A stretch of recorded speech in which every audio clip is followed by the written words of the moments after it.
Okay, so what I wanted to talk about today is there's a lot of misconceptions about cylinder heads and the number of studs that they're used. On the standard head, it's got 14 studs to hold it down, which is more than adequate for an engine of this size. And they're 5/16, and I use rolled steel auto bolts instead of studs because they're easy to get out and you can get a higher torque on them.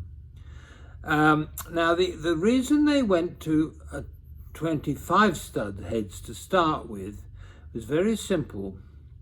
What we discovered on the Mac was, because I had a 25 stud aluminium head, but what we discovered was that when we were running at Etretat in France, I rushed up the hill and I made the fastest time of the day, but when we got it, and it started to fail at the top of the hill. When we got it back to England, we took it apart and I took it down to Mr. Paul Burnwell, who's a friend of mine, and he took the cylinder block and filled it full of, blocked off all the waterways and filled it with paraffin. And he rang me the next morning and said, "You're never going to believe this, but there's a crack in the block."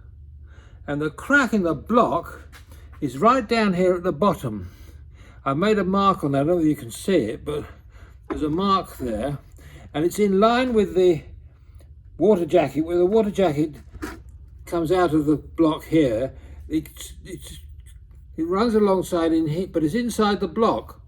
And the thing was that it had a trail of water, a trail of rust all the way down the bore from the top, all the way down to there. And it looked as if it had come from the cylinder head.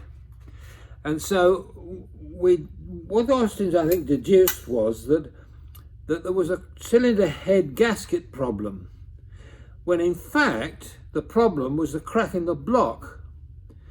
And then they had the same problem with the 25 stud heads, because on my 32 stud rubber duck engine we had exactly the same problem, except that it was 50 or 60 years old and it had been stood in the workshop in Austin's for years in the basement, and actually you could see rust around the bottom here where it had cracked.